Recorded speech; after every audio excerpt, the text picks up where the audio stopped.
ከምዕራፍ 16 ጀምሮ ያለውን ትኩረታችንን ሰብሰብ አድርገን ፈጠን ብለን እንመለከታለን።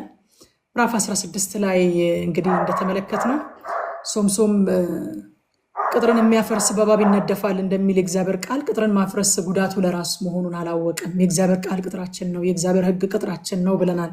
በእባብ እንዳንነደፍ አይደለም። ቅጥርን የሚያፈርስ እሱ ነው ቀድሞ በእባብ የሚነደፈው እና ሶምሶም ቅጥር ማፍረሱን ቀጠለ። በቃ የአይኑን አምሮት መከልከል የማይችል ሰው ነው ሶምሶም የኃይል ችግር የለበትም፣ ራስን የመግዛት ችግር ነው ያለበት። በሄደበት ስፍራ ለአይኑ ያማረው ነገር ከማግኘት ሰውነቱን የማይከለክል ሰው ነው ሶምሶም። ስለዚህ እዚህ ቦታ ላይም አሁን ለአይኑ ያማረውን ነገር ለማግኘት ሰውነቱን መከልከል አልቻለም። በቃ ጋለሞታ አየ፣ መግባት ነው። አያት፣ ወደዳት፣ በጋለሞታ እጅ ወደቀ ይለናል ገና ሲጀምር ማለት ነው። ያቸው መንፈሳዊ ውጊያ ከኃይልና ከቅባት በማይተናነስ መልኩ ስርዓትን ይጠይቃል፣ ዲሲፕሊንን ይጠይቃል። እንደገና ደግሞ ፐርፐዛችን ላይ ማተኮርን ይጠይቃል። መንፈሳዊ ውጊያ፣ መንፈሳዊ ዓለም በአጠቃላይ ማለት ነው። ቅባት አስፈላጊ ነው በመንፈሳዊ ዓለም። የቅባትን አስፈላጊነት አናሳንሰውም። የእግዚአብሔርን ጸጋ አስፈላጊነት አናሳንሰውም። የመንፈስ ቅዱስ ስጦታዎችን አስፈላጊነት አናሳንሰውም። ከዛ ባልተናነሰ ግን ካራክተር በጣም አስፈላጊ ነገር ነው። ትላንትናም ተነጋግረናል አይደለ? ራስን መግዛት በጣም አስፈላጊ ነገር ነው። ዲሲፕሊን በጣም አስፈላጊ ነገር ነው። ፎከስ ማድረግ በጣም አስፈላጊ ነገር ነው። ሶምሶን ፎከስ ማድረግ አይችልም። በሄደበት ቦታ ትኩረቱ ወደ አንድ ነገር ዳይቨርትድ ይሆናል፣ ወደ ሌላ ነገር ይሰረቃል ትኩረቱ እና ትኩረቱ ሲሰረቅ እናያለን። እዚህ ቦታ ላይም በጋለሞታ እጅ ሲወድቅ እናያለን ማለት ነው እና ምሳሌ ምዕራፍ 25 ቁጥር 28 ላይ እንደዚህ ይላል፣ ቅጥር እንደሌላት እንደፈረሰች ከተማ መንፈሱን የማይከለክል ሰው እንዲሁ ነው ይላል። አያችሁ፣ መንፈሱን የማይከለክል ራሱን የማይገዛ ስጋውን መጎሰም የማይችል ሰው ፍላጎቱን የአይኑን አምሮት ኖ ማለት የማይችል ሰው ቅጥር እንደሌላት እንደፈረሰች ከተማ ነው። የፈለገ ገብቶ በማንኛውም ሰዓት አደጋ ሊጥልባት የሚችል አይነት ከተማ ነው ይለናል እና ወዳጆቼ በውጪ እያሸነፍን በውስጥ መሸነፋችን ከቀጠለ ሩቅ ሳንሄድ እንቆማለን እንደ ሶምሶም ማለት ነው። ሶምሶም እግዚአብሔር በጣም ኢንቨስት ያደረገበት ሰው ነው። ከማህፀን ጀምሮ ኢንቨስት የተደረገበት ነው። ለትልቅ ዓላማ የተጠራ ሰው ነው። ታላቅ የሆነ ኃይልና ቅባት ያለበት ሰው ነው። አይታችኋል። ቅድም ሳነብ የከተማ መዝጊያ በር ማለት የቤት በር ማለት አይደለም እኮ፣ እጅግ በጣም ትልቅ ነው። እጅግ በጣም ትልቅ ነው። ያንን ብቻውን ገንጥሎ መጣል እኮ አይደለም፣ ተራራ ላይ ወስዶ ይሰቅለዋል። እናንተ ምን አይነት ኃይል ነው እላዩ ላይ ያረፈበት? ምን አይነት ቅባት ነው እላዩ ላይ የተቀመጠበት? ግን ራስን መግዛት ስለሌለ፣ መንፈሱን መከልከል ስለማይችል፣ የአይኑን አምሮት ኖ ማለት ስለማይችል፣ ስጋውን መግታት ስለማይችል እንደፈረሰች ቅጥር እንደሌላት ከተማ ነው የሶምሶም ሕይወት ማለት ነው። ሶምሶም እንግዲህ ራሱን መግዛት የማይችል ሰው ስለሆነ የፈለገ ኃይልና ቅባት ቢያርፍበት ግን በቃ እንደፈረሰች ከተማ ቅጥር እንደሌላት ከተማ እንደሆነ እግዚአብሔር ቃል ይናገራል። እና ወገኖቼ ሰዎች ከተቀቡ ይሄ ከመቀባታቸው በላይ ሰይጣንን የሚያስፈራው በማስተዋል ነገርን የሚያደርጉ ከሆነ ራሳቸውን የሚገዙ ከሆነ እጅግ በጣም ይፈራቸዋል። እጅግ በጣም ማለት ነው። ሶምሶን ለደሊላ ያለው ስሜት ወጥመድ ሲሆንበት ፍልስጤማውያን ለማዋረድ እናስረው ዘንድ ሚስጥሩን ጠይቂልን አሏት። ለማዋረድ እናስረው ዘንድ። አይገርማችሁም? በቃ ራሱን መግዛት የማይችል ሰው መጨረሻው ይሄ ነው ማለት ነው። ራሱን የሚገዛን ሰው ሰይጣን በጣም ይፈራዋል። በማስተዋል የሚያደርግን ሰው ሰይጣን በጣም ይፈራዋል። አይታችሁ ከሆነ እግዚአብሔር አንድ ጊዜ መልእክት ሰጥቶኝ የማስተዋል መንፈስ የሚል መልእክት ሰብኬ ነበርና ሳኦል ዳዊት እኮ በጦርነትም የተሳካለት ሰው ነው። ግን በጦርነት የተሳካለት ሰው ስለሆነ ሰልፍ አዋቂ ስለሆነ አልነበረም የሚፈራው የሚያደርገውን ሁሉ አስተውሎ ያደርግ ነበርና ሳኦልም ይፈራው ነበር ይላል። አያችሁ፣ ጠላት አስተውሎ የሚያደርግን ሰው እጅግ ይፈራዋል። ሶምሶም ከዚህ ሁሉ ቅባት ጋር ወጥመድ ውስጥ የገባው የሚያደርገውን ነገር በማስተዋል ስለማያደርግ ስለነበረ ነው። የአይኑን አምሮት ኖ ማለት ስለማይችል ስለነበረ ነው። እና እንዴት አይነት አደጋ ውስጥ እንደገባ ለማዋረድ እናስረው ዘንድ ሚስጥሩን ጠይቂልን አሏት ይላል። እና ወገኖቼ የተለያየ ሽፋን ሊሰጠው ይችላል። ትላንትና እንዳልኳችሁ የተለያየ ሽፋን ሊሰጠው ይችላል። ጠላት ግን ሁል ጊዜም የሚዞረን እንደሚያገሳ አንበሳ የሚዞረን እኛን የሚያዋርድበትንና የሚያስርበትን ክፍተት ፍለጋ ነው። እንደዚህ ነው ያላት አይደል ለደሊላ የምናዋርድበትና የምናስርበትን ሚስጥር ፈልጊልን። ዙሪያችንን የሚዞረን የእኛን የሚያዋርድበትና እኛን የሚያስርበት ክፍተት ፈለጋ ነው ሰይጣን። ክፍተቱን ፈልጊልን፣ ሚስጥሩን ፈልጊልን አሏት ፍልስጤማውያን። አያችሁ የሰው ልጅ በባህሪው ስሜቱ ከተነካ እውቀቱ ከጥቅም ውጭ ይሆናል። ዩዝለስ ነው የሚሆነው እውቀቱ። አብዛኛውን ጊዜ ይሄ ከዝሙት ጋር የተያያዘ ኃጢአት የእግዚአብሔር ቃል ሽሹ የሚለው ለምን ይመስላችኋል? ሰው በተፈጥሮ እንግዲህ ነፍሱ እውቀት፣ ስሜት፣ ፍቃድ አላት አይደለም? ኦርደሩም ልክ እንደዚህ ነው። መጀመሪያ የምናየው መጀመሪያ የምንሰማው ማንኛውም ነገር እውቀታችንን የሚያገኘው። ከዛ ልክ እውቀታችን ለዛ ነገር ሲከፈት እውቀታችን ኮንቪንስድ ስንሆን በእውቀት ለዛ ነገር ኮንቪንስድ ስንሆን ስናምንበት ስሜታችን ደግሞ ለዛ ነገር ምላሽ መስጠት ይጀምራል። ልክ ነው ይሄ ነገር ብሎ ስሜታችን ደግሞ ምላሽ መስጠት ይጀምራል። ከዛ ስሜታችንን ተከትሎ የፈቃዳችንን ቁልፍ ነውና ስሜታችን ፈቃዳችን ይከፈታል ማለት ነው። የዝሙት ኃጢአትን በተመለከተ ግን በቀጥታ ስሜታችን ነው ቀድሞ የሚገኘው። ስለዚህ ቆም ብለን በእውቀት ነገሩን ማመዛዘን አንችልም። ብዙ ነገሮችን መጀመሪያ በእውቀት አመዛዝነን ነው ከዛ በኋላ ወደ ስሜታችን የምናሳልፈው። ከዛ ከስሜታችን ደግሞ ወደ ፍቃዳችን ይሄድና ወደ ድርጊት ይቀየራል ነገሩ። በኤደን ገነት ካስታወሳችሁ መጀመሪያ ለሔዋን እውቀት ነው የሰጣት ሰይጣን። አትብሉ ተብሏል ያላት፣ አይ ከሁሉም ብሉ፣ በመካከል ካለው ግን አትብሉ አትንኩትም ተብሏል አለችው። እና ለምን ሲላት ከሱ በበላችሁ ቀን ሞትን ትሞታላችሁ ብሏል እግዚአብሔር። አይ መሞትንስ አትሞቱም እንደ እግዚአብሔር እንደምትሆኑ እግዚአብሔር ስለሚያውቅ ነው እንጂ። አያችሁ እውቀት ነው የሰጣት። ያ እውቀት ስሜቷን ኢምፕረስ አደረገውና ዞራ ዛፉን ተመለከተችው። ከዚህ በፊት ከነበራት እውቀት ውጪ በአዲስ እውቀት ስታየው ስታልፍ ስታገድም እኮ በዛ ዛፍ አጠገብ ኖራለች።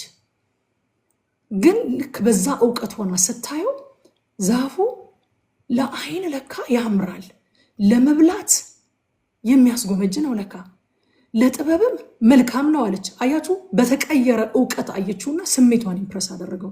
ከዛስ ፍቃዷ ተገኘ። እጇን ዘረጋችና ቀጥፋ በላችሁ። ልክ እንደዛ ሁሉ አብዛኛው የምናደርጋቸው ነገሮች መጀመሪያ ወደ እውቀታቸው፣ ወንጌልን ጨምሮ ማለት ነው። መጀመሪያ እኮ ወንጌል ስንሰማ በእውቀት ነው የሰማነው እንጂ እንደዚህ አሁን ጌታን እንደምንወደው እንደው ልባችን ቅጥል እያለ እንወደው ነበር እንዴ? አይደለም። እውቀታችን ነው መጀመሪያ የተገኘው። ከዛ በኋላ እንዴት እንደወደደን፣ ስለከፈለልን ዋጋ፣ ስላዘጋጀልን ክብር፣ እነዚህ ነገሮች እየሰማን ስንመጣ ስሜታችንም የእውቀታችን ተከታይ ሆኖ አሁን ጌታን በእውቀት ብቻ ሳይሆን በስሜት ጭምር የምንከተልና የምንወድ ሆነን ፈቃዳችን ተከፈተ። አያችሁ ልክ እንደዛ ነው የሚሆነው አብዛኛው ነገር። የዝሙት ኃጢአትን በተመለከተ ግን አብዛኛውን ጊዜ እውቀት ከጥቅም ውጭ ነው የሚሆነው። በቀጥታ ስሜት ነው የሚገኘው። ለዚህ ነው ሽሹት የሚለው። ስሜት በቀጥታ ይገኛል፣ ከስሜት ወደ ፈቃድ ያልፋል ማለት ነው። ስለዚህ ቁጭ ብለን የምናሰላስልበትና የምንከራከርበት ጊዜ የለንም ማለት ነው። ከእውቀታችን አልፎ በሁለተኛው በር ስለሚገባ ማለት ነው። እዚህ ቦታ ላይ አሁን ማለት የምትጠይቀው ጥያቄ ራሱ እኮ እውቀቱን በእውቀቱ ፊልተር አድርጎ ቢያስገባው ኖሮ እኮ ምን ማለትሽ ነው አንቺ የሚያስብል ጥያቄ እኮ ነው። የምትደክመው የምትዋረደው በምንህ ነው? ኃይልህ ምንጋ ነው? ምንህ ቢገኝ ነው አንተ ልትዋረድ የምትችለው ብሎ ሰው ሲጠይቃችሁ ይህን ለዚህ ጥያቄ ራሱ እንደው እሰጥ አገባ ውስጥ መግባት የሆነ ለመመላለስ መሞከር ራሱ እኮ በቃ ያለ እውቀት እንደሆነ ሶምሶን እውቀቱ በቃ ጸጥ እንዳለ ኮላፕስ እንዳደረገ እኮ ነው የምናየው። እና የምትጠይቀው ጥያቄ ተነስቶ ራሱ የሚደርስበትን ነገር አውቆ ሊሸሽ ይገባ ነበር። እንዴ ምን ማለትሽ ነው? በምንድን ነው የምትዋረደው ብለሽ የምትጠይቂኝ የሚልበት ጊዜ አልነበረውም። ምክንያቱም ኦልሬዲ ኢሞሽናሊ ኢንቮልቭድ ሆኗል። ስሜቱ ከእሷ ጋር እየተባበረ ነው ያለው። ስለዚህ እውቀቱ ጥቅም ላይ እየዋለ አይደለም። እና ቁጥር 6 ላይ ደሊላም ሶምሶምን ይላል ታላቅ ኃይልህ በምን እንደሆነ እንድትዋረድስ የምትታሰርበት ምን እንደሆነ እባክህ ንገረኝ አለችው ይላል። በጣም ነው የሚገርመው። በጣም ነው የሚገርመው። ሰይጣን እኛን ለማጥቃት ስሜታችን የተማረከለትን ነገር ያጠናል፣ ይጠቀምበታል፣ ያጠናል። ዙሪያችንን የሚዞረን በነገራችን ላይ እሱን እያጠና ነው። ለምንድን ነው ስሜታቸው የተማረከው? በምንድን ነው የማገኛቸው ብሎ ያንን ለማጥናት ነው ዙሪያችንን የሚዞረው። ብዙ ጊዜ የማይገባን ጠላት ከምንጠላቸው ነገሮች ይልቅ የምንወዳቸውን ነገር ተጠቅሞ ሊጥለን እንደሚተጋ ብዙ ጊዜ የምንዘናጋው ከዚህ ነው። ይሄንን አናውቅም፣ ብዙ ይሄንን አናስብም።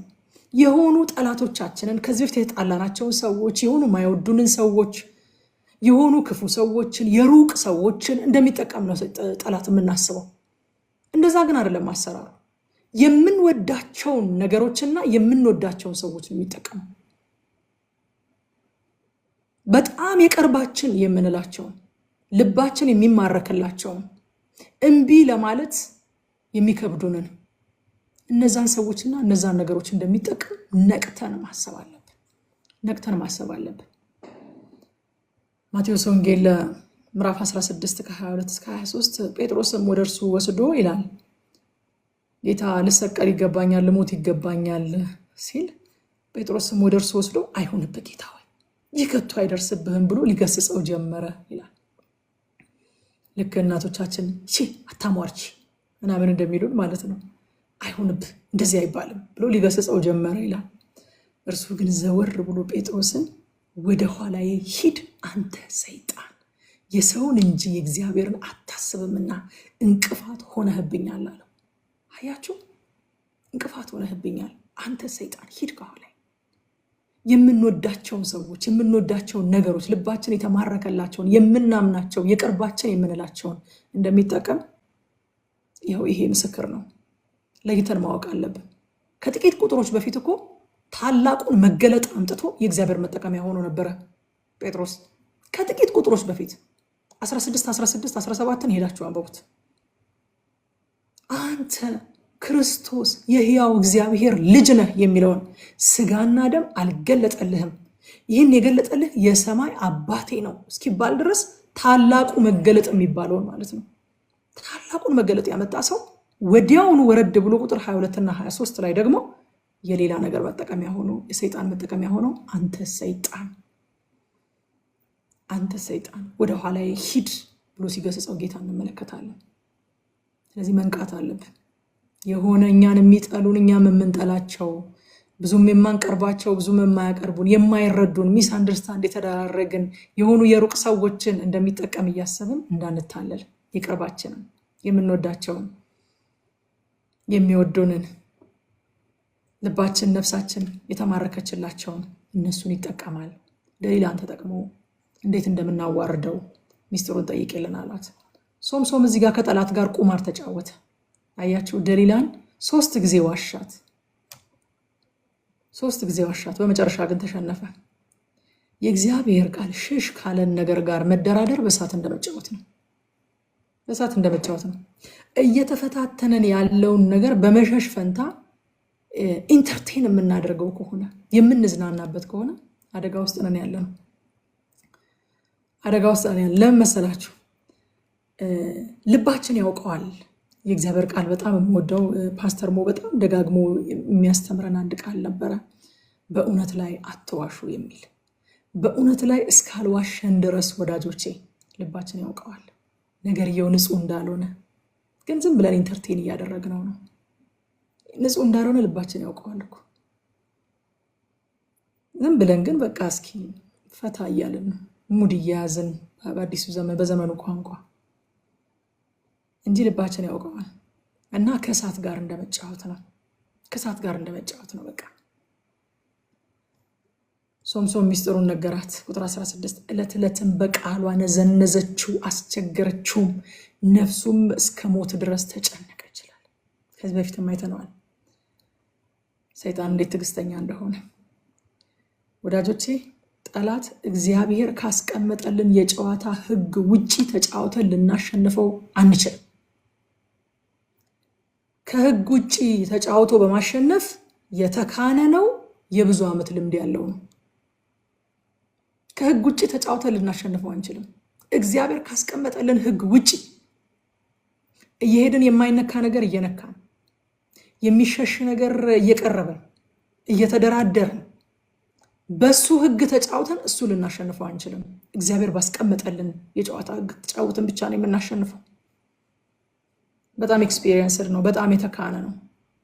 አሁንም በደህንነት ስማር ወይም የእምነት ማጽኛ ነው የሚባለው በአንዳንዶቻችን የቤተክርስቲያን አባባል የመጀመሪያ ከጥምቀት በፊት የሚሰጠውን የደህንነት ትምህርት ስማር ያስተማረኝ ፓስተር ዋንዲ የሚለኝ ነገር አለው። ቲጂ ይለኛል፣ ሰይጣን እያንዳንዳችንን የሚላጭበት የራሱ የሆነ ምላጭ አለው ይላል።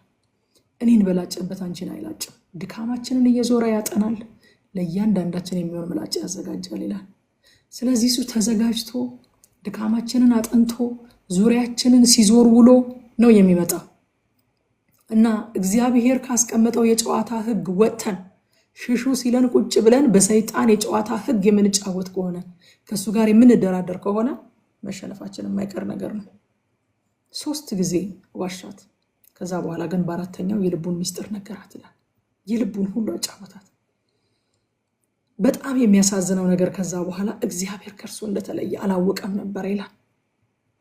አላወቀም ነበር። የእግዚአብሔር መንፈስ አያችሁ ጨዋ ስለሆነ እንደ አጋንንት መንፈስ አንፈራግጦ አይወጣም።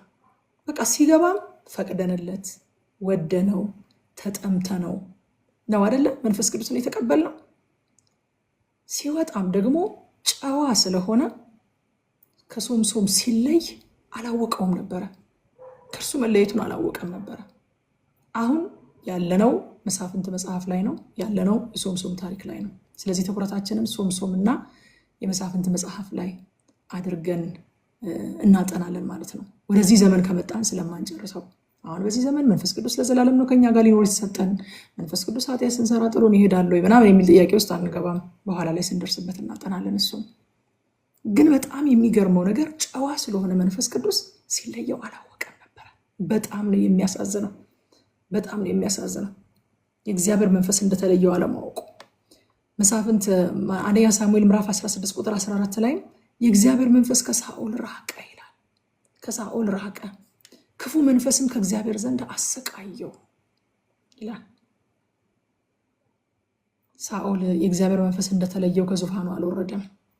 በገዛ እጁ መንግስቱን ለማጽናት በክፋትና በጭካኔ ተሞልቶ እግዚአብሔር የቀባውን ያሳድድ ነበር። አሳዳጅ ነው የሆነው እንጂ በቃ መንፈስ ቅዱስ ተለይቶኛል ብሎ አውቆ ዙፋኑን ለቆ አልወረደም። አብዛኛውን የስልጣን ዘመኑን በነገራችን ላይ ሳኦል ያለ መንፈስ ቅዱስ ስልጣኑን ለማጽናት ዳዊትን እያሳደደ ነው ያሳለፈው።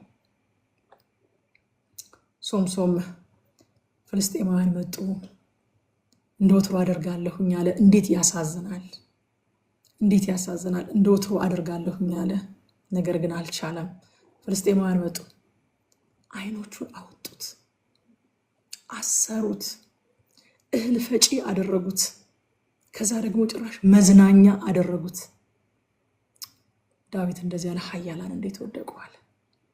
ያ ኃያል እንዴት እንደዚህ ተዋረደ! ያ ኃያል የከተማ በር ብቻውን ገንጥሎ ተሸክሞ ተራራ ላይ ወስዶ የሚጥል ያ ኃያል፣ የአንበሳ ደቦል በባዶ እጁ ገነጣጥሎ የሚጥል ያ ኃያል እንዴት እንደዚህ ተዋረደ! አያችሁ፣ ጠላታችን ቢያገኘን ሊያደርግብን የሚፈልገው እንደዚህ አይነት ጭካኔ የተሞላበት ድርጊት ነው።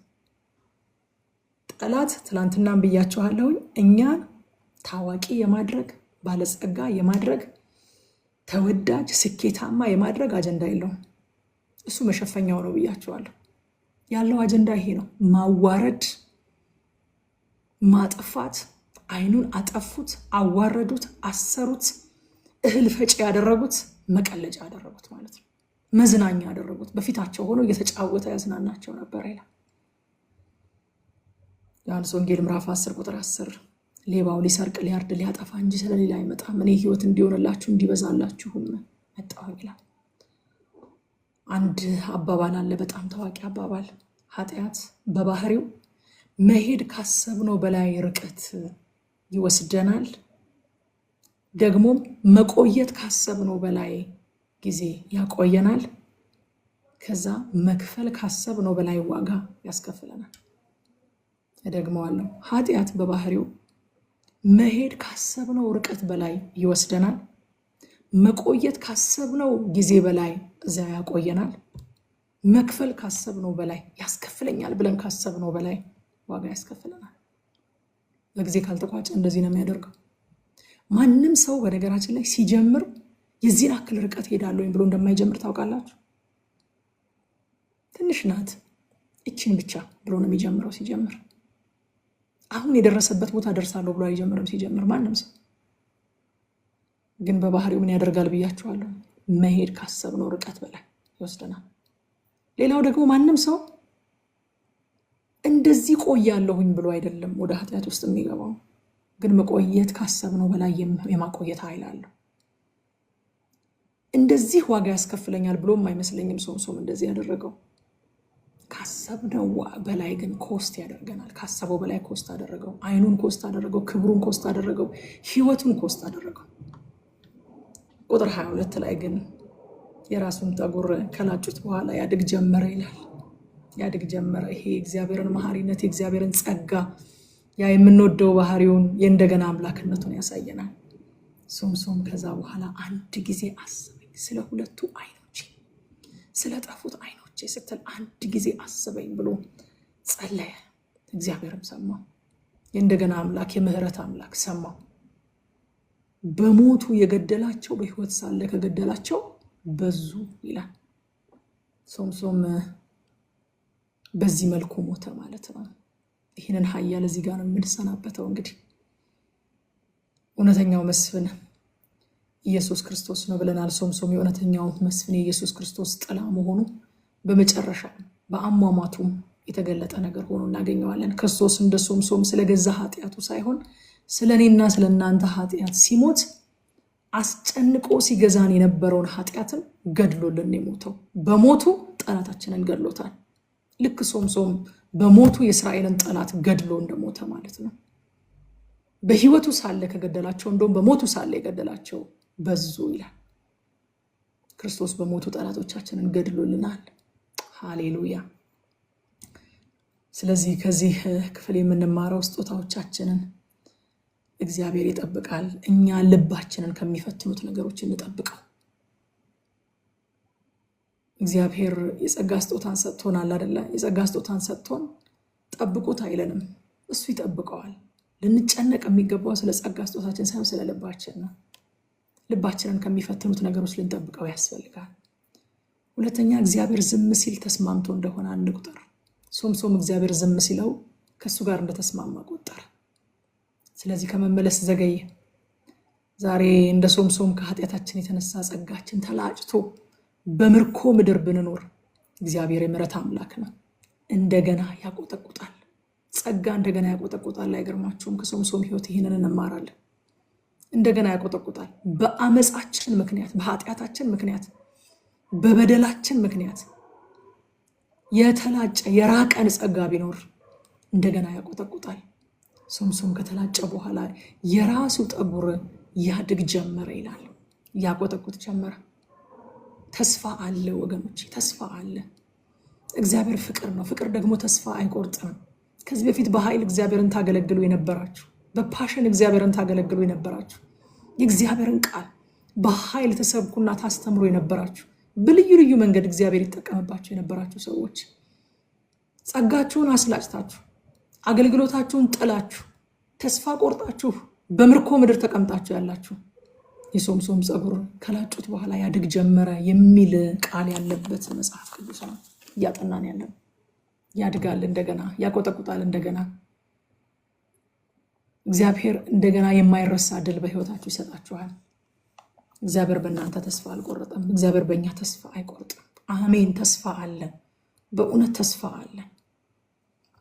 ክብር ለኢየሱስ ይሁን። ምዕራፍ 17 ላይ ስንመጣ ሚካ የሚባል ሰው ደግሞ እናገኛለን። ምዕራፍ 17 የሶምሶንን ጨረሰ። ምዕራፍ 16 ላይ 17 ላይ ሚካ እግዚአብሔርን አመልካለሁ ይላል። ሚካ በጣም የሚገርመኝ ነገር የሚጠራው ስም ቦታው ላይ ካያችሁ ለእግዚአብሔር ዋጅቸዋለሁኝ፣ እግዚአብሔርን አመልካለሁኝ የሚሉ ስለ እግዚአብሔር ነው የሚወራው። ባኦል አይደለም የሚባለው፣ ወይንም ሌሎች አማልክት አይደሉም እዛ ቦታ ላይ የሚጠሩት። እግዚአብሔርን ስለማምለክ ነው የሚወራው። ግን እግዚአብሔር ባዘዘውና በሚወደው መንገድ ሳይሆን ሚካ ለራሱ በሚመቸው መንገድ ነው የአምልኮ ስርዓትን ያዘጋጀው። እግዚአብሔርን አመልካለሁ ይላል፣ ግን እግዚአብሔር እንደፈለገው አይደለም። እግዚአብሔር እንደጠየቀው እግዚአብሔር እንደሚወደው ሳይሆን ሚካ እንደተመቸው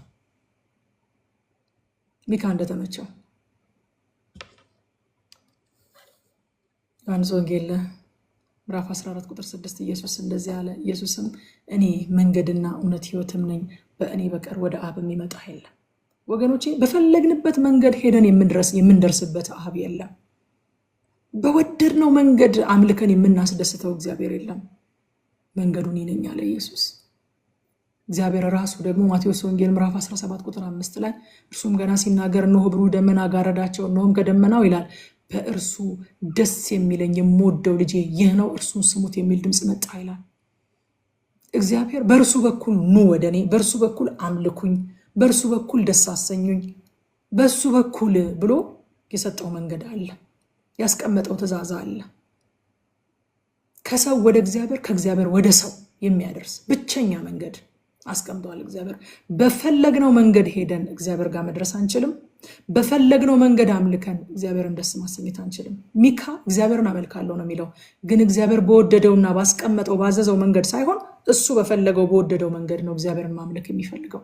ከዛ እግዚአብሔር እንዲባርከው ይጠብቃል። እግዚአብሔር አምላካችን እሱን ማምለካችንን ብቻ ሳይሆን እሱ ባዘዘውና በሚወደው መንገድ ማምለካችንን ይፈልገዋል፣ ይጠይቀዋል። እንዴትም አድርጋችሁ አምልኩኝ አይልም። ቤት በኩል መመለክ እንደሚፈልግ፣ ቤት በኩል ኮሚኒኬት መደረግ እንደሚፈልግ እግዚአብሔር ግልጽ አድርጎ ተናግሯል። የምወደው ልጅ እርሱ ነው፣ በእርሱ ደስ ይለኛል፣ በእርሱ በኩል ከመጣችሁ ደስ ታሰኙኛላችሁ ነው በቃ።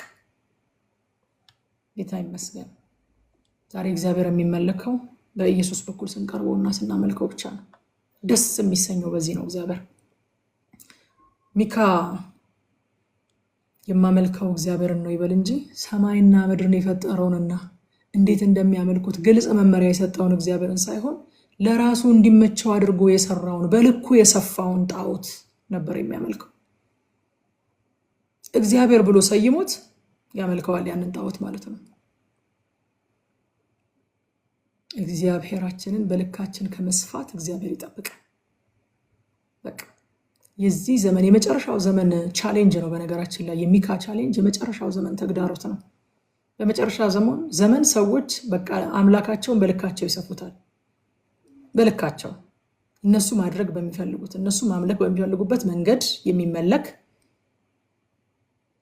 እነሱ የሚሉትን የሚያደርግ በልካቸው የተሰፋ ማለት ነው።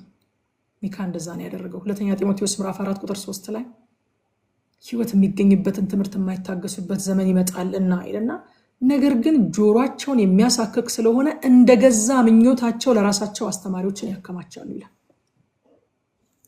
እንደ እግዚአብሔር ቃል ሳይሆን እንደገዛ ምኞታቸው፣ እንደገዛ ምኞቱ ነው አምልኮ ያዘጋጀው ሚካ። አምልኮ በእግዚአብሔር ቃል እንጂ በብዙሃን ስምምነት አይደረግም። በቃ እንደዚህ ነው የምናመልከው ብለን ስለተስማማን እግዚአብሔር አይቀበለውም እንደ እግዚአብሔር ቃል።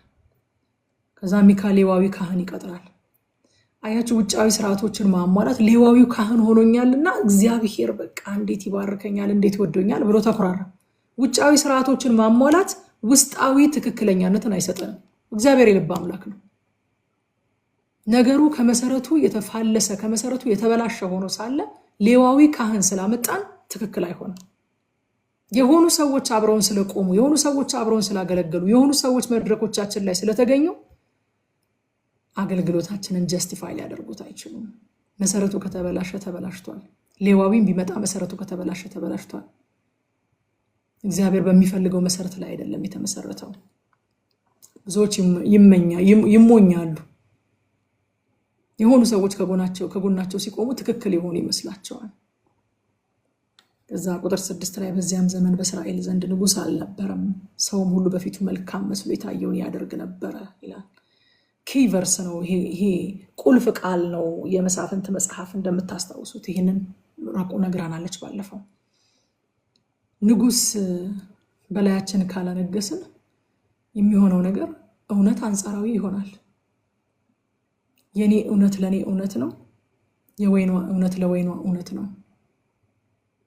አንጻራዊ ይሆናል ማለት ነው። እውነት ግን አንጻራዊ አይደለችም።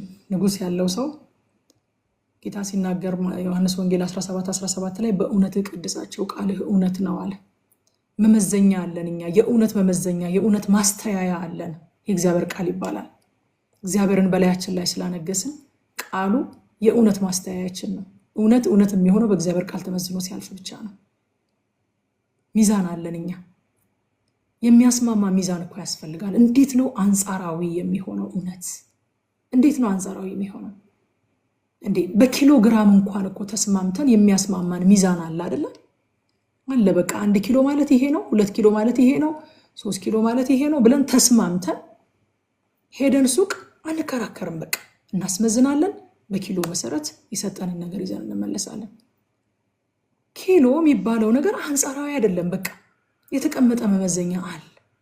ልክ እንደዛ ሁሉ እውነትም መመዘኛ አለው። ቃልህ እውነት ነው፣ በእውነት ቀድሳቸው አለ። የእግዚአብሔር ቃል የሚባል መመዘኛ አለ።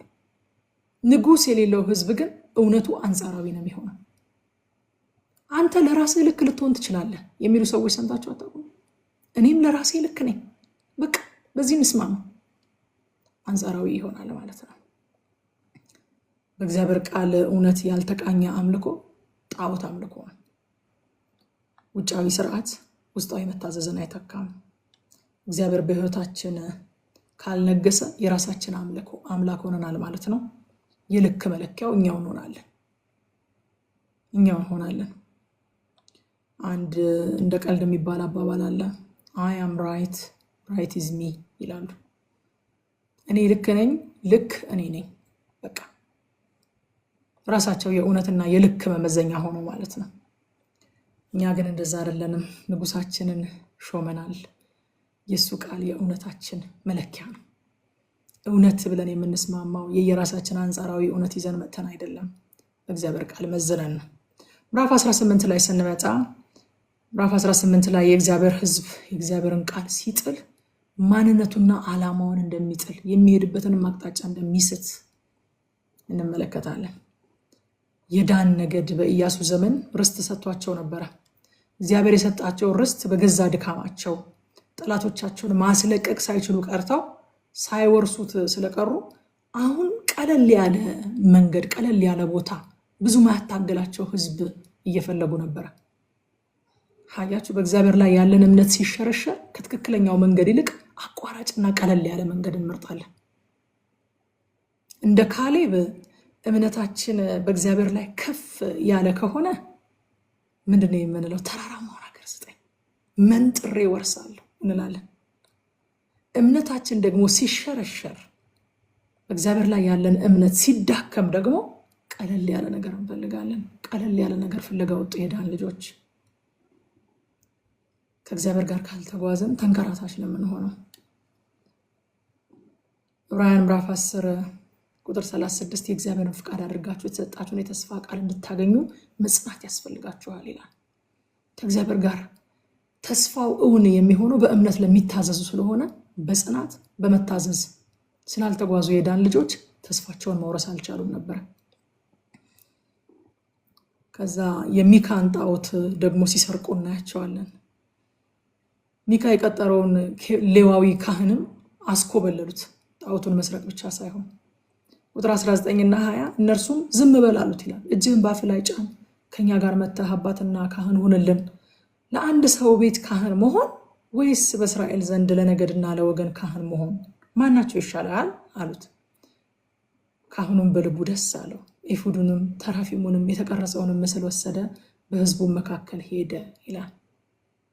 እንደው አለመታዘዝ ምን አይነት መንፈሳዊ እውርነት ውስጥ እንደሚያስገባ ነው የምትመለከቱት። ሲጀመር የሚሰረቅ አምላክ ምኑን አምላክ ነው? ሚካስ አምላኬን ሰረቃችሁ ብሎ ተከትሎ መጮሁ፣ ሲሰርቁት ራሱን ማስጣል የማይችል አምላክ አምላኬን ሰረቃችሁኝ ብሎ ተከትሎ መጮሁ።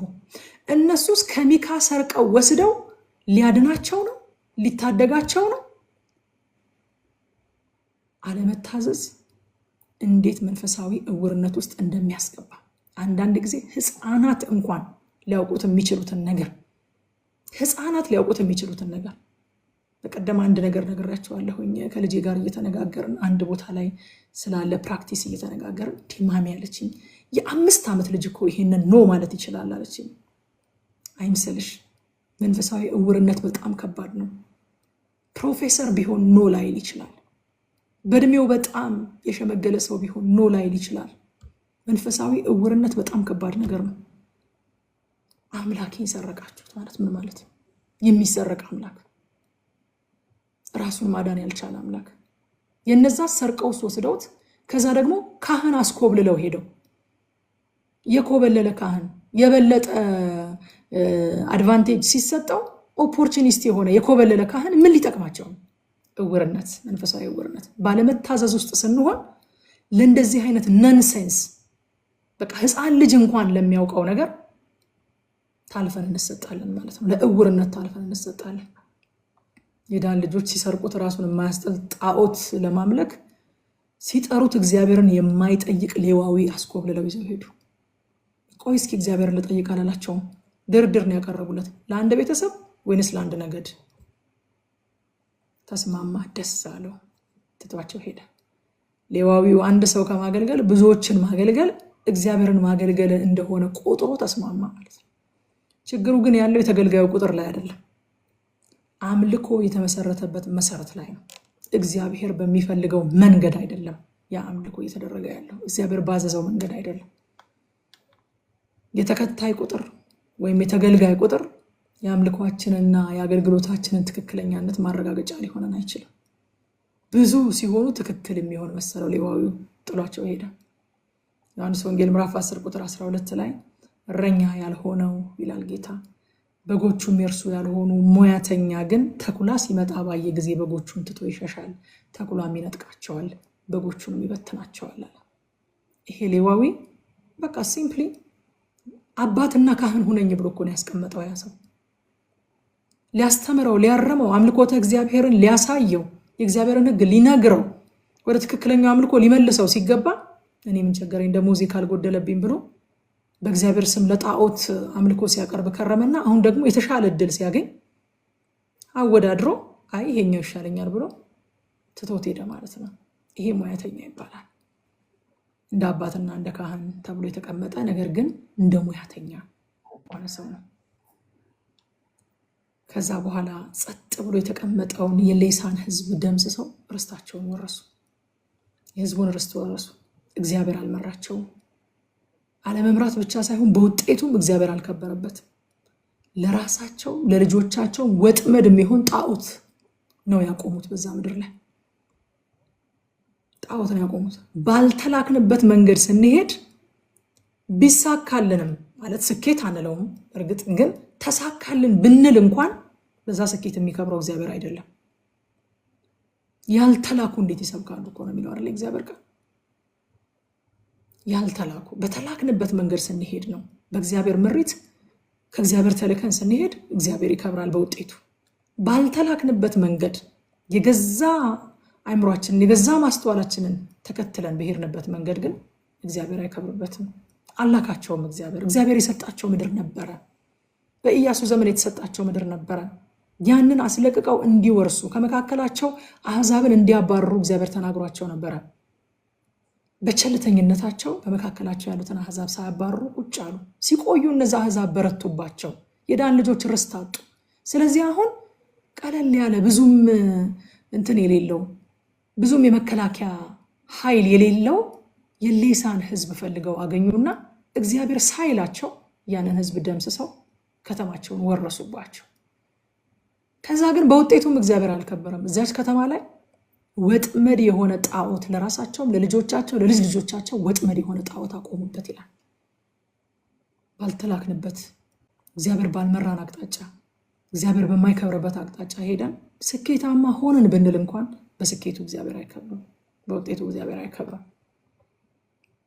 ማቴዎስ ወንጌል ምዕራፍ 7 ከ22 እስከ 23 ላይ በዚያን ቀን ብዙዎች አለ ጌታ ሆይ በስምህ ትንቢት አልተናገርንምን? በስምህስ አጋንንት አላወጣንምን? በስምህስ ብዙ ታምራት አላደረግንምን? ይሉኛል ይላል። በዚያን ጊዜም ከቶ አላወቅኳችሁም፣ እናንተ አመፀኞች ከኔ ራቁ ብዬ እመሰክርባችኋለሁ። ስኬት የሚባል ከሆነ ስኬታማ ናቸው እነዚህ አገልጋዮች። ትንቢት ተናግረዋል፣ አጋንንት አውጥተዋል፣ ብዙ ተአምራት አድርገዋል። ስኬት ከተባለ ስኬታማ ናቸው። ልክ እንደ ዳን ልጆች ማለት ነው። የዳን ልጆችም እግዚአብሔር ባይላቸውም እግዚአብሔር ባይመራቸውም ሄደው እኮ ደምስሰው የሆነ ርስት ወርሰዋል። ስኬት ከተባለ ስኬታማ ሆነዋል። ግን ጌታ ምን አላቸው? ከቶ አላወኳችሁ እናንተ አመፀኞች ከኔ ራቁ አላቸው። እግዚአብሔር የውጤት ብቻ ሳይሆን የሂደትም አምላክ ነው ብለናል። እግዚአብሔር በውጤት ብቻ ሳይሆን በሂደት እንድናከብረው ይፈልጋል። ከምንም ብለን የሆነ ውርስ ይዘን እንድንመጣ የሆነ ውጤት ይዘን እንድንመጣ አይደለም እግዚአብሔር የሚፈልገው። በሂደቱ ውስጥ እሱን እንድናስቀድም፣ እሱን የበላይ እንድናደርግ፣ የእሱን ምሪት እንድንቀበል፣ ከእሱ ጋር አብረን እንድንጓዝ ይፈልጋል። እሱ እንድናካትተው ይፈልጋል። እና ስኬት ሁሉ ከእግዚአብሔር አይደለም። በስኬት ሁሉም እግዚአብሔር አይከብርም። ሃይማኖት መታዘዝ ከሌለበት፣ ሃይማኖት እንደ እግዚአብሔር ፈቃድ ካልተደረገ ጣዖት አምልኮ ነው። እግዚአብሔር በመራን መንገድ እንጂ በአቋራጭ ወይንም በቀላል መንገድ አንሄድ። ከብዛት አንጻር ሳይሆን ከተልእኮ አንጻር እናገልግል። ያ ካህን ከብዛት አንጻር ነው አገልግሎት የቀየረው። ከተልእኮ አንጻር እናገልግል። በገዛ ማስተዋላችን ሳይሆን በእግዚአብሔር እንታመን። ምሳሌ ምዕራፍ 14 ቁጥር 12 ለሰው ቅን የምትመስል መንገድ አለች፣ ፍጻሜዋ ግን የሞት መንገድ ነው ይላል። ክብር ለኢየሱስ ይሁን።